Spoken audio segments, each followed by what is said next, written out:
la desolación del ser humano que vive alejado de Dios. Bueno, el versículo 1, Romanos 5:1 dice: justificados pues por la fe, tenemos paz para con Dios por medio de nuestro Señor Jesucristo.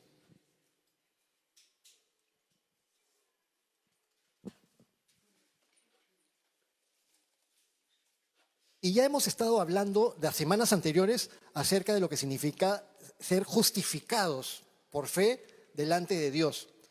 ¿Justificados de qué?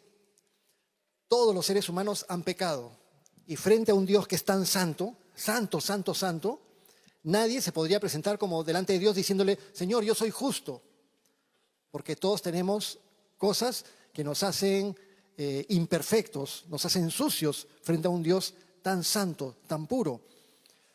Pero habíamos hablado anteriormente de las buenas noticias, de que en Cristo el Señor, cuando reconocemos a Jesús como nuestro Señor y nuestro Salvador y le pedimos perdón por nuestros pecados, Dios nos ve como si fuéramos justos delante de Él. Y eso significa ser justificados por la fe en Cristo. Justificados pues por la fe. Y esa es la posibilidad de ser tomados como justos, como rectos, como santos, incluso delante de un Dios que es santo, santo y santo. Esto es únicamente posible creyendo en lo que hizo Jesucristo a favor de nosotros en la cruz del Calvario. No hay otra forma en que podamos ser justificados delante de Dios. Es por la fe. No es porque nos esforcemos mucho. No es malo querer ser una persona recta, querer ser una persona decente, honrada. Pero por medio de nuestros esfuerzos humanos no podemos llegar hasta un Dios infinitamente recto, infinitamente santo, infinitamente justo. Es creyendo en lo que Jesús hizo a favor de nosotros en la cruz del Calvario, donde pagó por nuestros pecados. Justificados pues por la fe, tenemos paz para con Dios por medio de nuestro Señor Jesucristo. El pecado aleja a la gente de Dios. El pecado aleja a todos de Dios. El ser humano, por causa del pecado, es enemigo de Dios, aunque eso pueda sonar feo, pero esa es la realidad. La situación de pecado y esa situación de enemistad espiritual con Dios causa repercusiones en las personas, en todo sentido, espiritual, emocional e inclusive físico también.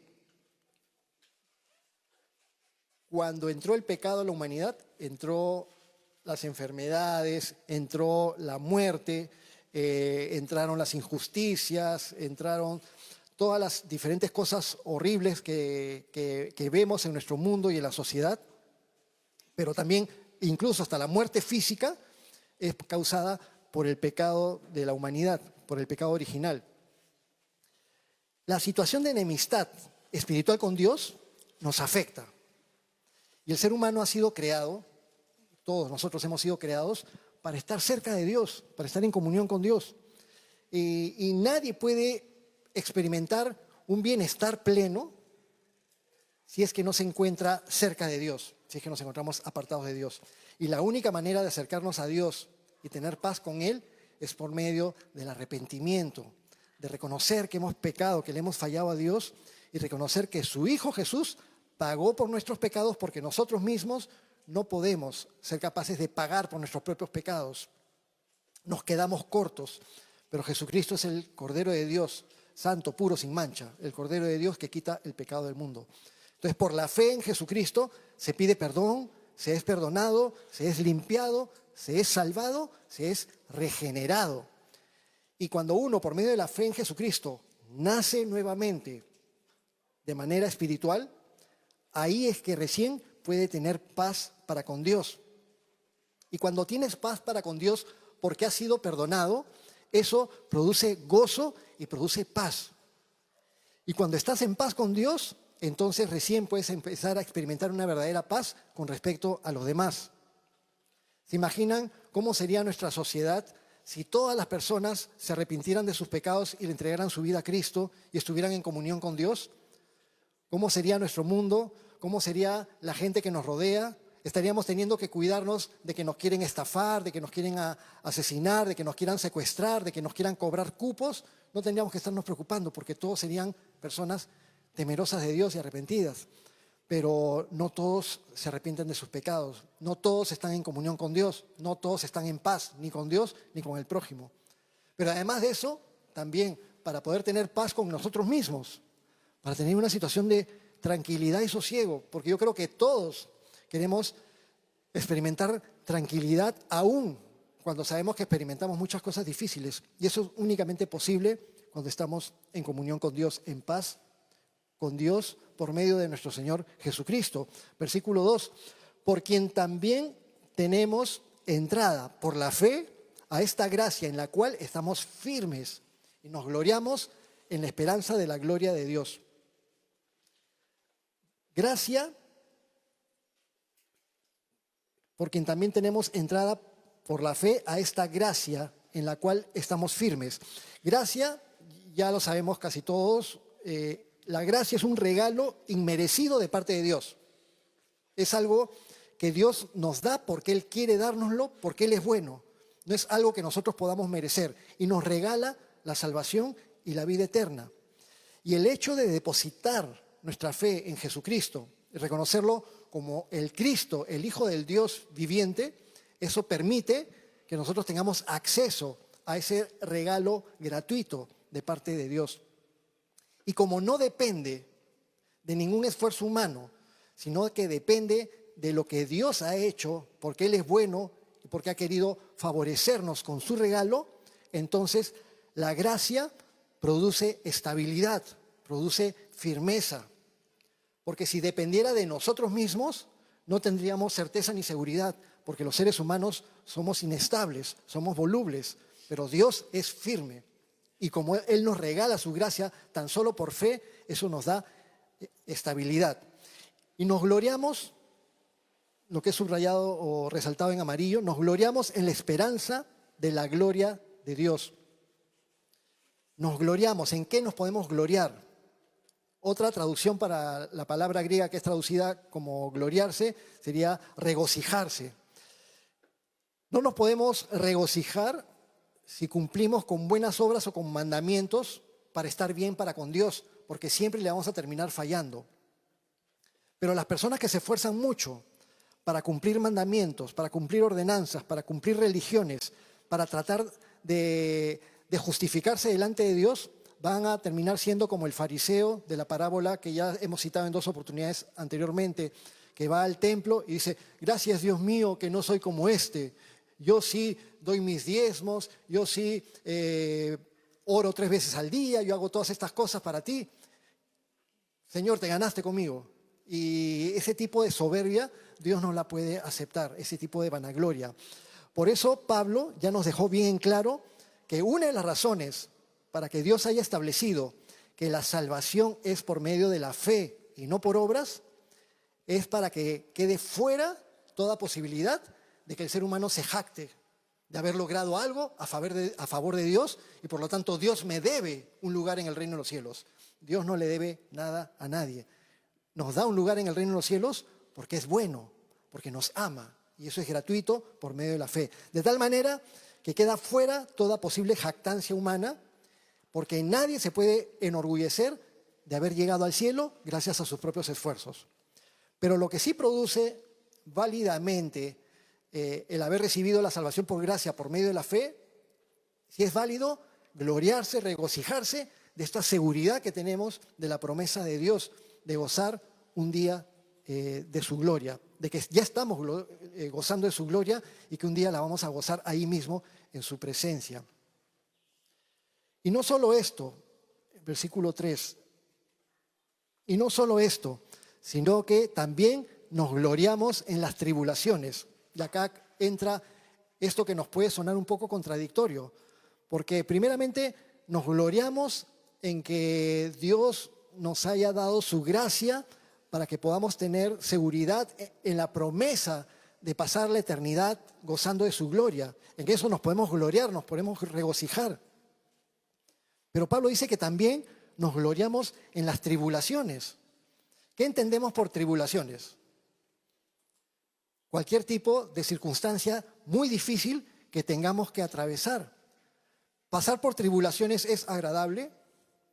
¿Quién quiere pasar por tribulaciones? ¿No hay voluntarios? Y hemos entendido bien que el creyente que ha sido salvado por la fe y que recibe la gracia del Señor Jesucristo tiene motivo para regocijarse, pero gloriarse en las tribulaciones, regocijarse en las situaciones difíciles, ¿pueden las pruebas ser motivo de regocijo o de gloriarse en el Señor? Pero Pablo nos está diciendo eso. También nos gloriamos en las tribulaciones. Desde hace ya bastante tiempo atrás, desde hace varias décadas, se han desarrollado en el ambiente cristiano algunas doctrinas completamente distorsionadas, enseñanzas distorsionadas. Han estado enseñando, y algunos grupos siguen enseñando hasta la actualidad, enseñando mal, que el creyente cristiano no debe experimentar pruebas ni tribulaciones.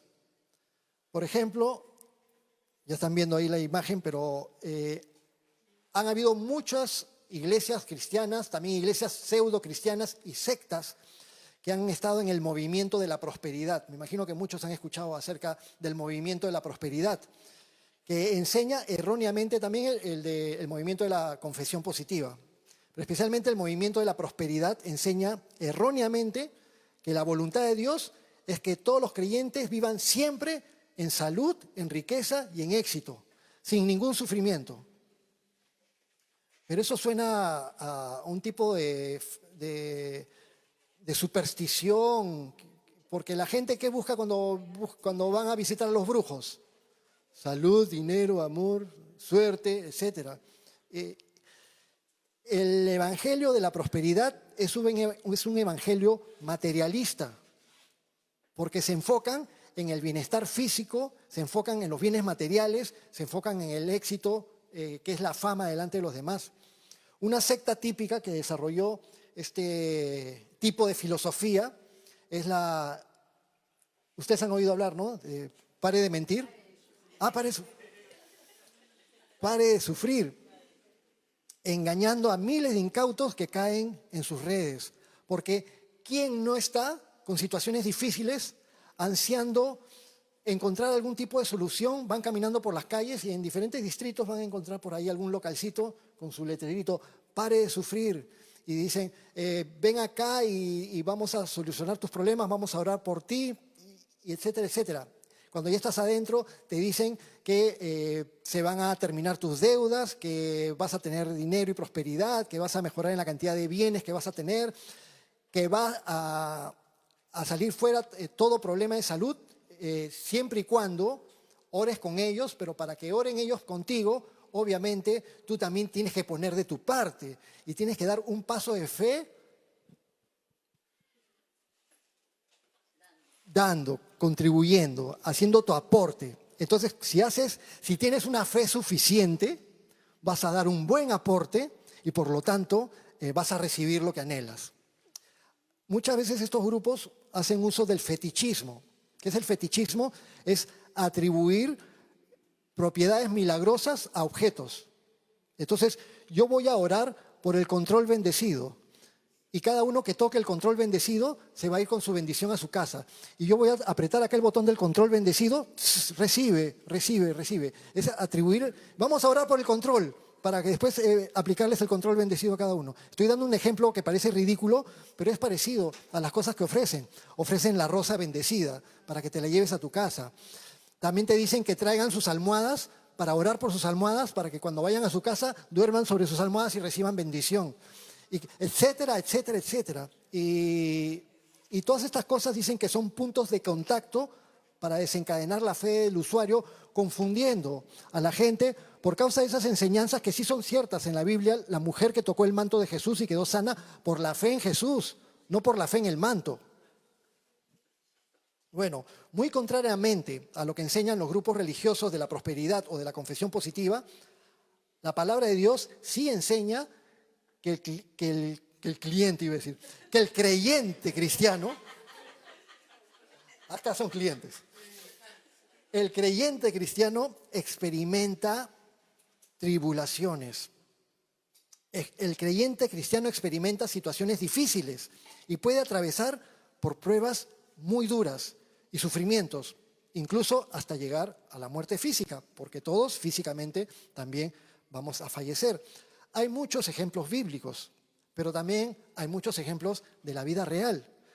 ¿quién de los que estamos acá no hemos atravesado por circunstancias muy difíciles, por circunstancias que nos han hecho sufrir?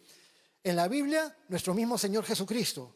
¿Te imaginas a Jesús después de haber sido azotado, que le golpearon la cara a puñetazos, que le arrancaron el pelo y la barba, que le escupieron, que lo humillaron, y después de todos los latigazos que lo dejaron casi muerto, y haber cargado su cruz y llegar al Calvario y lo clavaron, y estaba ahí padeciendo, ya entregando su vida y derramando su sangre, y que se acerque alguien delante de la cruz y le diga, para de sufrir? Bueno, de hecho, algunos le decían, si eres Dios, bájate de la cruz. Y él no, él tenía que pasar por eso, por amor a nosotros. José, antes de llegar en Génesis, José en Egipto, antes de llegar al puesto que llegó, pasó por muchos años de tribulación, en prisión y como esclavo, y sufriendo la traición de sus hermanos. Daniel, el profeta Daniel, habiendo sido una persona recta, de muy jovencito, fue llevado esclavizado a Babilonia y fue llevado al palacio de Nabucodonosor. Y aunque el texto no lo dice, para que él haya sido preparado dentro del palacio de Nabucodonosor, lo tuvieron que haber hecho eunuco. Daniel nunca se casó en toda su vida y siempre estuvo ahí al servicio del palacio en Babilonia, y Dios lo usó para su gloria. Ni qué decir de Job. Acá a nuestra hermana le estaban diciendo Joba hace un momento. Jovita. Porque experimentamos situaciones difíciles y a veces sentimos que ya no podemos más y que todo nos cae por momentos. Y nos sentimos tan atribulados, y el Señor es toda nuestra esperanza. Justamente el libro de Job está ahí en la Biblia por una buena razón. Dios quiere que sepamos que aún el sufrimiento puede tener un propósito para la gloria de Dios. Y recibimos nosotros ese privilegio. Como hijos de Dios, por medio de Jesucristo, Dios puede utilizar nuestras aflicciones y nuestros sufrimientos para darle gloria a Él. Todos los que han sufrido y todos los que sufrimos en el Señor somos perfeccionados para los propósitos del Señor, y luego recibiremos, si esperamos con paciencia, sé fiel hasta la muerte y recibirás la corona de la vida. Así que, junto con el regocijarnos por la esperanza de la salvación, también nos gloriamos.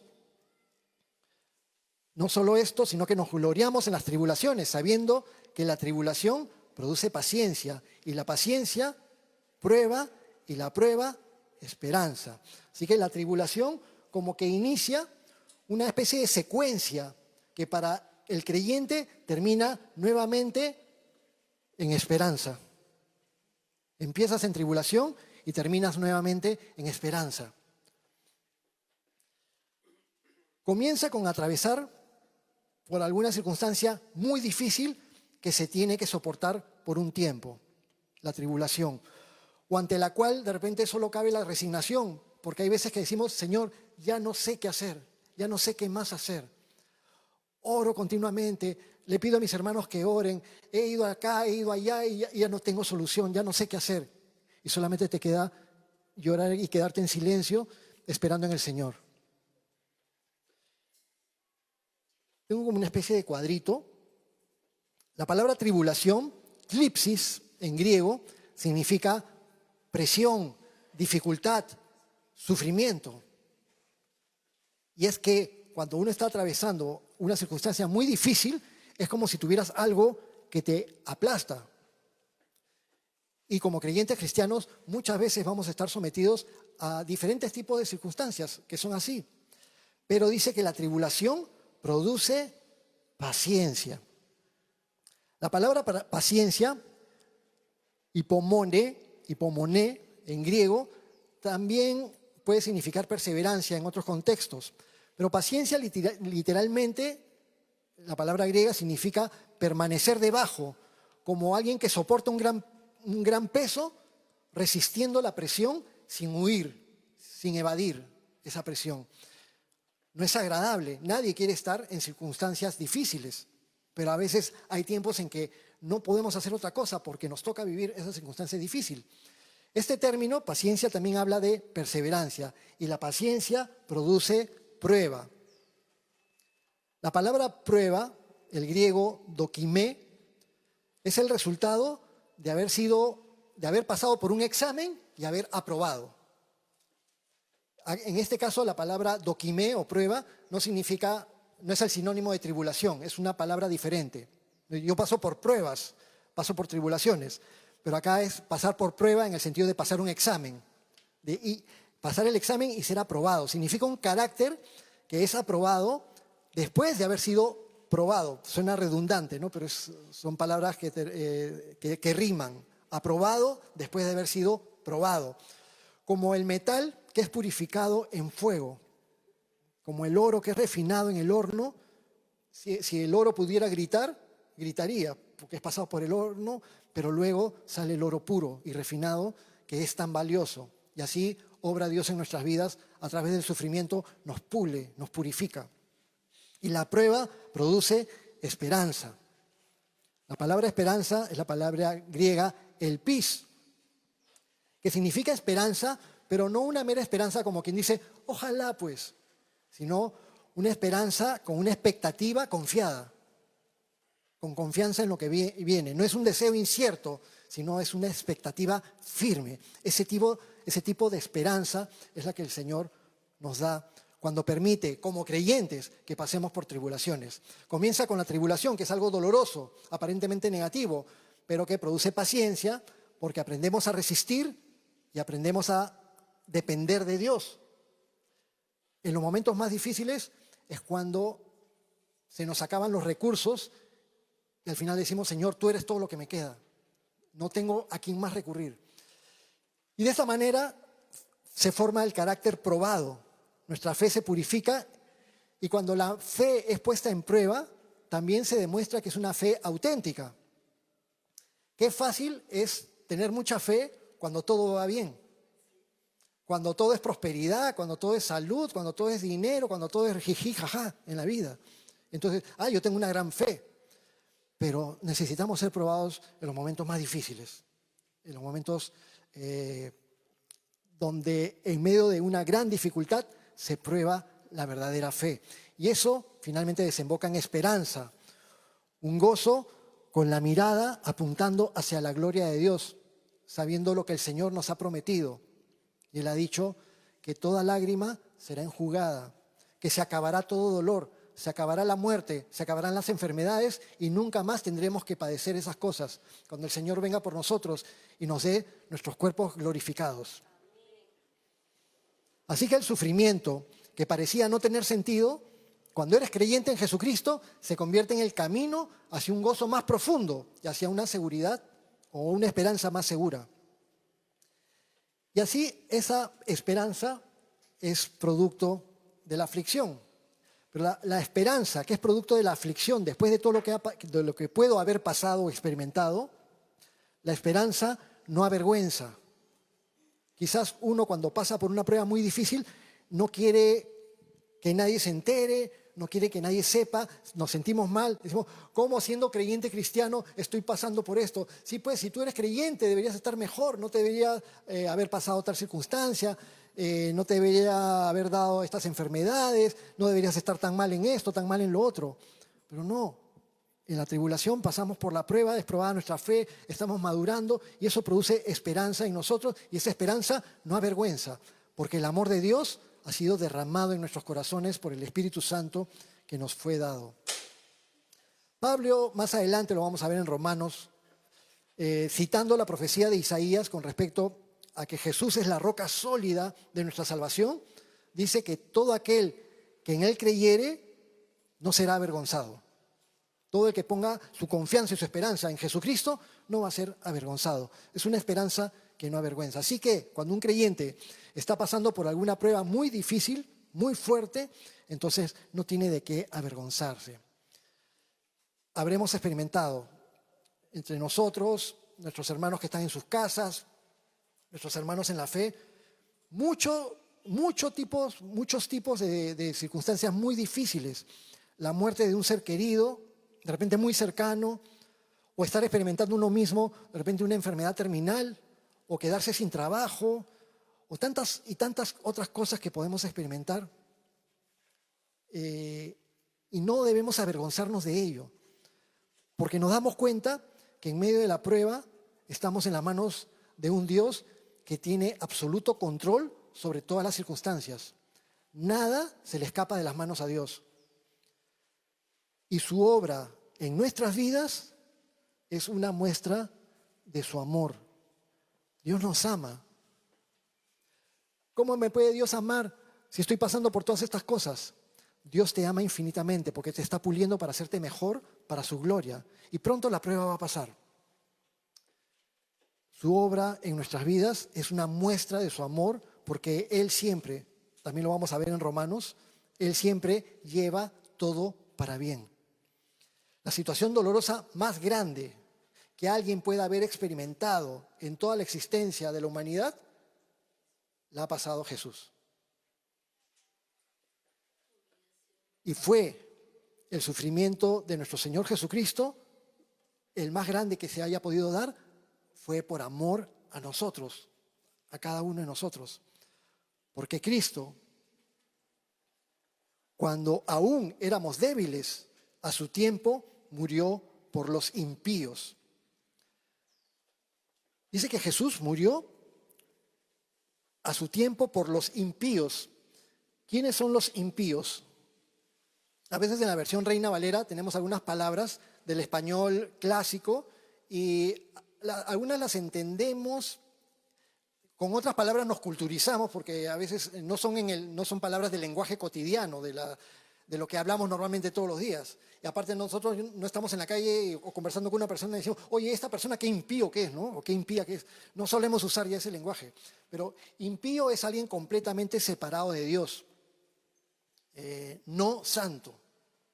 Impío, malvado, pecador. Jesucristo, cuando éramos débiles, a su tiempo murió por los impíos. Dentro de los impíos estábamos todos nosotros. Por cuanto todos pecaron y están destituidos de la gloria de Dios, ya lo habíamos visto en el capítulo 3 de Romanos.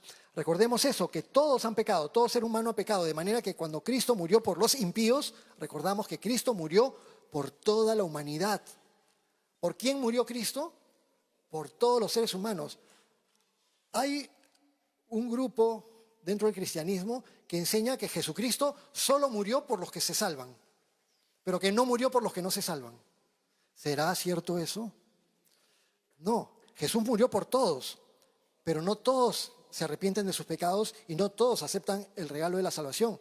Pero de tal manera amó Dios al mundo, que ha dado a su Hijo unigénito para que todo aquel que en Él crea no se pierda, mas tenga vida eterna. De tal manera que la invitación de Dios es universal, porque la muerte de Jesucristo alcanza, y la sangre derramada por Cristo, el precio pagado por el pecado, alcanza para pagar por los pecados de todos los seres humanos que han existido, que existen y que existirán. Así de suficiente y de tremendo es el precio que pagó Cristo. Pero no todos se arrepienten, y ese ya es otro tema. En el versículo 7 dice, ciertamente, me salté, acá, versículo 7, ciertamente apenas morirá alguno por un justo, con todo pudiera ser que alguno osara morir por el bueno, y comparando con el sacrificio que hizo nuestro Señor Jesucristo. Porque de hecho hay seres humanos que tienen vidas muy sacrificiales, muy abnegadas, e incluso hay personas que han llegado a dar la vida por otras personas. Casos de buenos bomberos o de buenos militares o de buenos policías o de personas comunes y corrientes también que se han podido inmolar por sus seres queridos. Cuando sucedió la horrorosa circunstancia de la incursión terrorista del 7 de octubre del 2023, cuando se metió una milicia de Hamás y entró a Israel a recorrer todas las zonas civiles, kibutz, casas, fiestas y lo que fuera, para matar judíos simplemente porque eran judíos y matar a todos los que pudieran. Entre todas las cosas, entraban a los kibutz y encontraban a las familias, señoras con sus hijitos, y a todos los mataban, les cortaban el cuello a los chiquitos delante de sus papás, los quemaban vivos y hacían barbaridad y media, violaciones y todo. La gran mayoría de los videos registrados por ellos mismos, por los terroristas, que están en manos de las autoridades israelíes, no los han sacado a la luz para que la gente no se morbosee con tremenda maldad. Pero lo poco que está disponible para que la gente pueda saber la verdad de lo que sucedió, hay un video de un papá en su casa con sus hijos cuando empiezan a entrar los terroristas ametrallando, prrr, y el papá sale corriendo cargando a sus dos hijos que ya no eran tan niños, pero eran niños, de repente de 8, 10 años.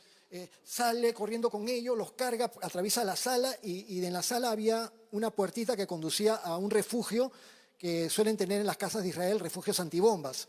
Por si cae algún bombardeo, algún misil, se meten a los refugios y ahí aguantan y no hay problema. Pero muchos de esos refugios no tienen puertas blindadas porque la finalidad era para proteger de misiles, no de una incursión terrestre. Entonces el señor se mete con sus dos hijos al cuartito y viene el terrorista con sus metralladoras y con la granada. Y sin asco tira la granada adentro. Y el papá se tiró encima de la granada para explotar él y que no explotaran los chicos. Y salen los hijitos llorando, ¿no? Salen los hijitos llorando y luego el terrorista los mira, se burla, saca algo de la refrigeradora, se pone a tomar, se sigue burlando y después se los lleva cautivos.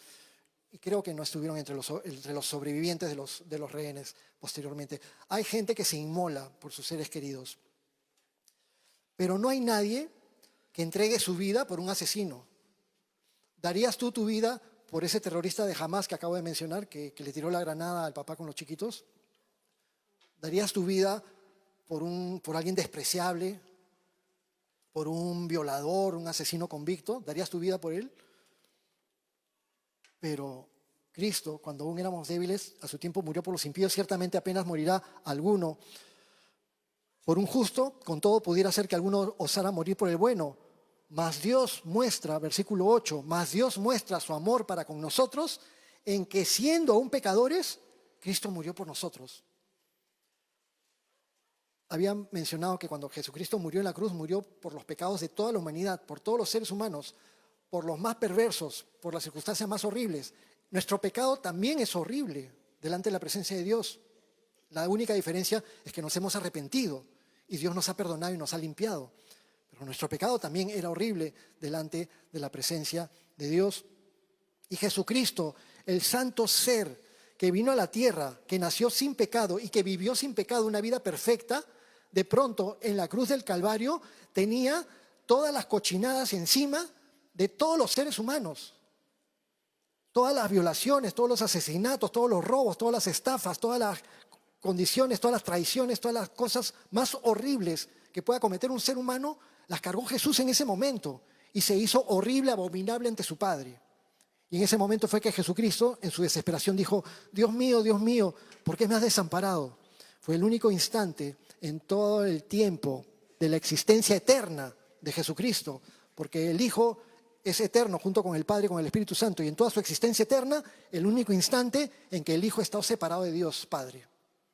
Y fue lo más horrible que experimentó Jesús, y por eso, sabiendo Jesús que iba a pasar por eso tan horrible, fue que en Getsemaní oraba, padecía y sudaba sangre del sudor, sabiendo por lo que iba a pasar. Pero Dios muestra su amor para con nosotros en que siendo aún pecadores, Cristo murió por nosotros. Habiendo sido nosotros enemigos de Dios por causa del pecado, aún así su Hijo murió por nosotros. Y no existe mayor manifestación del amor de Dios que esta de haber dado su vida por nosotros. Habrá muchas personas, y a veces de repente en algún momento nosotros mismos nos habremos preguntado: ¿pero Dios de verdad me ama? ¿Cómo sé si Dios me ama? ¿Cómo me demuestra Dios que me ama? Pero Dios ya lo demostró, que te ama infinitamente, porque fue capaz de entregar a su Hijo. Fue el sacrificio más grande, entregar a su Hijo para que muriera en la cruz por amor a nosotros. Los testigos de Jehová dicen que Jesucristo, sí, es el Hijo de Dios, pero que no es Dios de la misma esencia que el Padre. Dicen que Jesús fue un ángel creado por Dios. El arcángel Miguel era en el Antiguo Testamento y luego Dios hizo que tomara forma humana y que fuera Jesucristo. Si Dios hubiera creado a un ángel para que se convierta en Jesucristo y naciera, ¿dónde estaría el sacrificio de Dios al entregar la vida de su Hijo en la cruz? El sacrificio de Dios al entregar a su Hijo en la cruz es que verdaderamente era su Hijo, de su propia esencia, como si alguien entregara a su Hijo. Y por eso que Abraham experimentó un poquito esa prueba para entender lo que Dios había dado por nosotros, lo más preciado para Él por amor a nosotros. Dios nos amó siendo pecadores. Dios ama al pecador, porque hay algunos grupos cristianos que enseñan equivocadamente que Dios no ama al pecador. Yo digo, ¿cómo que Dios no ama al pecador? Y Romanos 5:8, que Dios nos amó cuando aún éramos pecadores. No, lo que pasa es, y ya buscan su explicación, lo que pasa es que Dios ama al pecador que Dios sabe que se va a arrepentir. No, Dios ama al ser humano. Y Jesucristo murió también por el que no se iba a arrepentir. De tal manera que nadie tenga excusa. Porque si esa persona que nunca se arrepintió se hubiera arrepentido, sería salva. Y gozaría de la gloria de Dios también, haya hecho lo que haya hecho. Porque no existe pecado tan grande que Dios no lo pueda perdonar si es que esa persona no se arrepiente. Solamente se menciona un pecado imperdonable en la Biblia, la blasfemia contra el Espíritu Santo. Pero la blasfemia contra el Espíritu Santo significa rechazar ya para siempre el testimonio del Espíritu Santo en tu vida, de que te arrepientas y que reconozcas a Jesús. Y la persona que nunca se arrepiente y que nunca pide perdón a Dios y que nunca le entrega su vida a Cristo, comete el pecado imperdonable. Pero pierdan cuidado, porque a veces algunos creyentes cristianos dicen, ¿habré yo cometido la blasfemia contra el Espíritu Santo? Si tú te has arrepentido de tus pecados, le has pedido perdón a Dios y cuando le fallas a Dios tienes esa convicción del Espíritu Santo de que estás mal y que necesitas pedirle perdón, pierde cuidado, el Espíritu Santo está en tu vida. Y eso significa que no ha habido ese problema de la blasfemia del Espíritu Santo. Dios nos amó siendo pecadores. Dios ama al pecador y envió a su Hijo a morir por los impíos. Y porque Dios nos ama tanto como para que, siendo pecadores, su Hijo muriera por nosotros, versículo 9, pues mucho más, estando ya justificados en su sangre, por Él, por Jesucristo, seremos salvos de la ira. Algunas personas dicen que si Dios fuera bueno, entonces Dios no derramaría su ira, no derramaría juicio. Dios siempre es infinitamente bueno, infinitamente misericordioso, infinitamente bondadoso, benigno, perdonador, pero también es infinitamente santo, infinitamente justo, infinitamente recto. Y cuando Dios se indigna en su ira, Dios no peca, sino que es una ira justa y santa. Pero justificados en la sangre de Cristo, hemos sido salvados de la ira. ¿De qué ira? La indignación de Dios frente al pecado que distorsiona a la creación y que distorsiona la vida de las personas. El pecado ha afectado horriblemente a la humanidad. Todas las cosas más horribles que vemos y escuchamos en las noticias y que vemos a nuestro alrededor todos los días son causa del pecado. Y el pecado causa la indignación de Dios. Y por eso Dios derramará su ira sobre este planeta durante un tiempo que es llamado el tiempo de la tribulación, en un futuro no muy lejano. Pero ánimo, hermanos, en Cristo, porque el Señor nos ha prometido que Él vendrá por su iglesia y nos quitará de en medio. Porque Dios a sus hijos no nos ha puesto para derramar ira sobre nosotros. Dios no va a derramar su ira sobre sus hijos. Dios va a derramar su ira sobre un mundo pecador, pero primero va a haber quitado a la iglesia de en medio y luego vendrá el derramamiento de la ira de Dios durante el tiempo de la tribulación por medio de la apertura de los 7 sellos, luego el toque de las 7 trompetas y finalmente el derramamiento de las 7 copas de la ira de Dios. Son los 3 grupos de 7 juicios que están en el libro de Apocalipsis durante el tiempo de la tribulación. Un tiempo de 7 años que será en el futuro, después del rapto de la iglesia y antes de la segunda venida de Cristo, el tiempo de la tribulación. Pero, habiendo nosotros recibido el regalo tan grande de amor de parte de Dios y habiendo sido hechos justos delante de Él, gracias a la sangre derramada por su Hijo, Él mismo, Dios, nos da confianza que aunque experimentemos tribulaciones en esta vida, esas tribulaciones serán producto de pruebas que Dios permite.